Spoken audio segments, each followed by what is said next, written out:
Welcome students. आज की economic botany की क्लास में हम बात करेंगे फ्रूट प्लांट मंडारिन ऑरेंज की अर्थात संतरा की। जैसा कि हम सभी जानते हैं कि संतरा जो है एक बहुत ही इम्पोर्टेंट फ्रूट प्लांट है और संतरे का उपयोग हम फल के रूप में बहुत ज़्यादा या बहुतायत से करते हैं, विशेषकर गर्मी के मौसम में। तो आज हम इसी फल को इकोनॉमिक बॉटनी के पॉइंट ऑफ व्यू से जानेंगे और जिसमें हम सबसे पहले बात करेंगे इसके बॉटनिकल नेम की।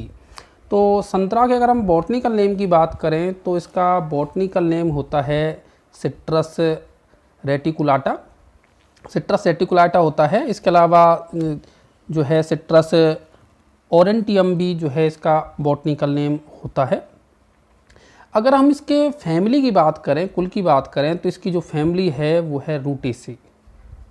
रूटेसी कुल का ये पादप है और ये सिट्रस फ्रूट की श्रेणी में आता है और ये जो सिट्रस फ्रूट हैं वो रूटेसी में ही रखे गए हैं।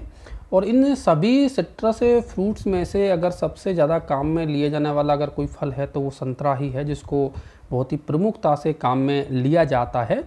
और अगर हम यूजफुल प्लांट पार्ट की बात करें तो हम सभी जानते हैं कि संतरे में जो उसका फल है जो कि हेस्पेरिडियम टाइप का फल होता है वही काम का होता है और जिसका प्रयोग हम विविध प्रकार से करते हैं। तो बॉटनिकल नेम, फैमिली और यूजफुल प्लांट पार्ट के बाद अब हम जानेंगे इसकी उत्पत्ति के बारे में या ओरिजिन के बारे में। तो कहाँ से इसकी उत्पत्ति हुई है।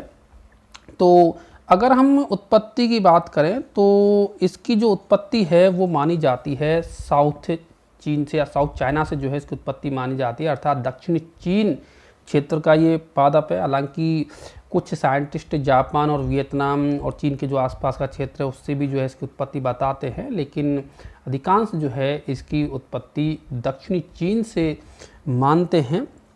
और इसकी खेती की बात करें तो लगभग 1500 ईसा पूर्व से इसकी खेती हालांकि की जा रही है। और भारत में जो इसका प्रवेश हालांकि काफ़ी कह सकते हैं कि पहले हो चुका था, ईसवी संवत से ही इसका प्रवेश हो चुका था। और यूरोप में अगर हम देखें तो यूरोप में इसका प्रवेश लगभग 11वीं सदी के अंत में हुआ है। अब वर्तमान में अगर हम देखें तो वर्तमान में ये जो है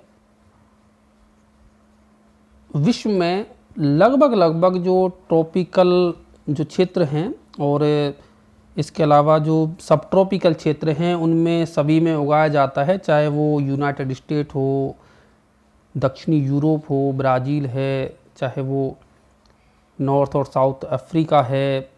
इसके अलावा अगर हम देखें मैक्सिको है, इजिप्ट है, चाहे वो स्पेन है, इंडोनेशिया है, ईरान, तुर्की, पाकिस्तान, इन सभी जगह पर जो है ये उगाया जाता है। ब्राज़ील में भी हमने देखा कि ब्राज़ील भी जो है प्रमुख स्थान रखता है। भारत के संदर्भ में अगर हम देखें तो भारत में महाराष्ट्र, मध्य प्रदेश, तमिलनाडु, असम, ओडिशा, वेस्ट बंगाल, राजस्थान, नागालैंड, मिजोरम, अरुणाचल प्रदेश, ये जो सभी हैं वो मोस्ट ऑरेंज प्रोड्यूसिंग स्टेट हैं, भारत के प्रमुख उत्पादक राज्य हैं जिनमें इनका उत्पादन, संतरे का उत्पादन प्रमुखता से किया जाता है। तो एक समग्र रूप से हम ये कह सकते हैं कि वर्तमान में संतरा एक ऐसी फसल है जो कि विश्व के अधिकांश देशों में जो ट्रॉपिकल सब ट्रॉपिकल कंट्रीज हैं उनमें ये की जाती है। और इंडिया के अंदर भी हमने जैसे कि देखा कि काफ़ी सारी जो वैरायटीज़ हैं वो इसकी एक तरीके से कह सकते हैं कि प्रचलित हैं, जिनकी हम चर्चा भी बाद में करेंगे। अब हम ओरिजिन और डिस्ट्रीब्यूशन के बाद जान लेते हैं प्लांट के बॉटनिकल कैरेक्टर्स के बारे में या पादप के क्या वानस्पतिक लक्षण होते हैं। तो हम सभी जो हैं संतरे का जो पादप है लगभग देखा ही हुआ है। तो ऐसे में इसके जो वानस्पतिक लक्षण हैं वो आसानी से हम लिख सकते हैं कि जो पादप होता है संतरे का वो एक मच ब्रांच्ड पादप है जो कि एक छोटे वृक्ष के रूप में मिलता है। और ये पादप जो होता है वो सदाबहार बहुवर्षीय किस्म का पादप होता है जिसका तना जो है हरा और थोड़ा चिकना मिलता है और काष्ठीय और थोड़े कंटक युक्त होता है। पत्तियां अगर देखें तो छोटी और चर्मिल पर्ण होती हैं इसकी और विंगलेस जो है, जो पर्णवृंत होता है लगभग अपाक्ष या विंगलेस होता है। और पुष्प जो लगते हैं इसके अंदर, पुष्प जो है वो कक्षस्थ स्थिति में लगते हैं, एकल कक्षस्थ स्थिति में लगते हैं, जो कि सफ़ेद कलर के पुष्प इसमें पाए जाते हैं। और फल की जो बात करी हमने, तो फल जो है इसमें आप जानते ही हैं कि फल जो है वो सिट्रस फ्रूट होता है, जो कि ऑरेंज या पीले कलर का होता है, जिसको हम हेस्पेरिडियम कहते हैं। और इसका जो छिलका होता है वो काफ़ी आसानी से हटाया जा सकता है, बहुत ही इजी गोइंग, जो इसको छीला जा सकता है, इसीलिए इसको हम लूज स्किन्ड ऑरेंज भी कहते हैं। और इस छिलके के अंदर जो फल निकलता है वो जूसी और काफ़ी मीठा रहता है, जो कि एक अच्छा सा फ्लेवर रखता है, खट्टा और मीठा लगता है स्वाद में। यहाँ आप देख भी सकते हैं, ये जो है फल आप देख पा रहे हैं, इस तरीके का जो है ऑरेंज का फल होता है। ये ऑरेंज का जो है यहाँ पर पेड़ है, जिसमें कि ऑरेंज लगे हुए हैं पत्तियों की, जैसे कि हम बात कर रहे थे। और ये जो है इसके फ्रूट की स्ट्रक्चर है, जिसमें ग्लैंडुलर हेयर्स पाए जाते हैं अंदर, जो कि खाने के काम में आते हैं। इसके अलावा इनमें जो फांक जिनको हम बोलते हैं, इन फांकों के अंदर बीज पाए जाते हैं। फल भित्ति की बात करें तो जो है इसमें जो बाह्य फल भित्ति होती है वो छिलका बनाती है, जिसको हम एक्जोकार्प भी कहते हैं। इसके नीचे मीजोकार्प पाया जाता है और अंदर जो एंडोकार्प होता है वो फल का खाने योग्य भाग बनाता है। तो ये तो हो गए पादप के बॉटनिकल कैरेक्टर्स, जिनमें आपको बताया कि किस तरीके से पादप के वानस्पतिक लक्षण होते हैं। अब पादप के हम बात कर लेते हैं कल्टीवेशन के बारे में, किस तरीके से फसल का कल्टीवेशन किया जाता है, कृषि कार्य किस तरीके से हम करते हैं। तो संतरे की जो खेती है वो विभिन्न प्रकार की मृदाओं में की जा सकती है, और लगभग जो ट्रॉपिकल एंड सब ट्रॉपिकल पार्ट्स हैं विश्व के, उनमें आसानी से इसकी खेती की जाती है। लेकिन अगर हम इसकी मिट्टी की बात करें तो मीडियम से लेकर के जो लाइट लोम मृदा रहती है वो इसकी खेती के लिए सर्वाधिक उपयुक्त रहती है, जो अच्छी जल धारण क्षमता से युक्त हो। क्षारीय और लवणीय मृदा इसकी खेती के लिए ज़्यादा काम की नहीं होती है। और भारत में हम देखें तो लगभग जो उष्ण और उपोष्ण जो परिस्थितियाँ, जैसा कि मैंने आपको बताया, ट्रॉपिकल सब ट्रॉपिकल जो रीजन्स हैं उनमें खेती इसकी आसानी से जो है हो जाती है। और इसका जो हम मेनली जो कल्टीवेशन करते हैं, प्रोपगेशन करते हैं, वो बीजों के द्वारा ही करते हैं। बीजों को जो है लगाया जाता है।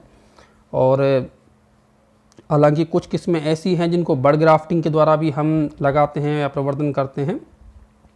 और चूंकि पौधे के और पौधे के बीच की दूरी यहाँ पर थोड़ी सी ज़्यादा रखनी होती है, क्योंकि पौधा जो है एक वृक्ष रूप में होता है, तो ऐसे में लगभग 6 से 7 मीटर का जो अंतराल है पौधे के लिए वो रखा जाता है बीच में। और जो जब हम पौधा लगाते हैं तो खाद की भी जो है देसी खाद इसमें डाली जाती है, और सिंचाई भी 10 से 15 या 20 दिन के अंतराल पर सिंचाई भी करते हैं। और पुष्प खिलने के लगभग 1 माह पहले हम सिंचाई बंद कर देते हैं। और पादप जो है जब लगभग 7 वर्ष का हो जाता है, 7 से 8 वर्ष का, तो उसमें जो है फल लगने लग जाते हैं। हालांकि कुछ हाइब्रिड वेराइटीज़ में ये जो कार्य है, विशेषकर जो बड ग्राफ्टिंग के द्वारा लगाई जाती हैं, उनमें 4 से 5 साल में फल जो है वो लगने लग जाते हैं। और फलों को थोड़ा सा एक तरीके से कह सकते हैं कि अधपके फलों को जो है इन पादपों से हार्वेस्ट कर लिया जाता है, तोड़ लिया जाता है। तो ये तो बात हो गई इसके कल्टीवेशन के बारे में। अब हम देखेंगे इसकी इम्प्रूव्ड वेराइटीज़ कौन कौन सी हैं, जो कि इसकी उन्नत किस्में हैं। तो यहाँ पर आप देख सकते हैं कि इसकी इम्प्रूव्ड वेराइटीज़ हैं किन्नू, जो कि काफ़ी प्रचलित नाम है। किन्नू भी जो है हम कई बार संतरा को कहते हैं। नागपुर ऑरेंज, इसके अलावा कुर्ग ऑरेंज, खासी, सिक्किम ऑरेंज, एम्परर, मुदकेर, बटवाल, कैरा, सुमिथारा, ये सभी जो हैं इसकी इम्प्रूव्ड वेराइटीज़ हैं, जिनका प्रयोग संतरे का अच्छा उत्पादन प्राप्त करने के लिए किया जाता है। और अब अंत में हम देखते हैं कि संतरे का क्या यूज है। तो सबसे पहला यूज तो यही है कि इसको हम एज ए फ्रूट खाते हैं, और फल जो है काफ़ी स्वादिष्ट लगता है खाने में। छिलका उतार करके इसके जो अंत फलभित्ति की जो रेशे होते हैं वो हमारे खाने के काम में आते हैं। और विटामिन सी का जो है ये अच्छा स्रोत है। इसके अलावा हालांकि इस फल में विटामिन ए, बी और जो अन्य खनिज लवण हैं वो भी पाए जाते हैं। कुछ मात्रा में लगभग 1% के मात्रा में इसमें प्रोटीन भी देखने को मिलता है, 10% के आसपास शुगर भी होती है, मिनरल्स भी होते हैं। तो इस हिसाब से देखें हम, और ये जो है कई ऑर्गेनिक एसिड्स भी इसमें, जैसे सिट्रिक एसिड, मैलिक एसिड, ये भी इसमें पाए जाते हैं। बीटा कैरोटीन्स और विटामिन सी का जो है अच्छा स्रोत ये होता है। तो ऐसे में एक इम्यूनिटी को बूस्ट अप करने के लिहाज से और एक शरीर के लिए आवश्यक मिनरल्स के लिहाज से अगर हम देखें तो एक बहुत ही अच्छा फल जो है संतरा माना जाता है, जिसका प्रयोग हम प्रमुखता से करते हैं। इसके अलावा दूसरा उपयोग हम देखें तो इसके फलों का जो जूस है वो बहुत ज़्यादा प्रचलित है। इसका जो रस निकाला जाता है और जो कि विशेषकर गर्मियों में बहुत ही अच्छे पेय पदार्थ के रूप में हम जूस इसका पीते हैं। इसके अलावा मार्मलेट्स अर्थात इससे मुरब्बा भी जो है तैयार किया जाता है, और कॉस्मेटिक इंडस्ट्रीज में भी जो है इसका प्रयोग होता है। इस सौंदर्य प्रसाधनों में इसका जो है विशेषकर जो फल बित्ती से छिलका निकलता है, छिलके से वाष्पशील तेल जो प्राप्त होता है, उसका प्रयोग हम करते हैं कॉस्मेटिक इंडस्ट्रीज में। तो ये तो बात हुई उसके उपयोगों की, और इसी के साथ आज की ये हमारी क्लास यहीं पर समाप्त होती है। एग्ज़ाम्स की अगर हम बात करें तो एग्ज़ाम में ये जो प्रश्न हैं अधिकतर शॉर्ट नोट के रूप में किसी एक फल के ऊपर पूछा जाता है, जिसमें संतरा, मैंगो या किसी अन्य फल को पूछा जा सकता है। तो ऐसे में आप इन स्टेप्स को अपनाते हुए आसानी से जो है क्वेश्चन का आंसर दे सकते हैं। Thank you.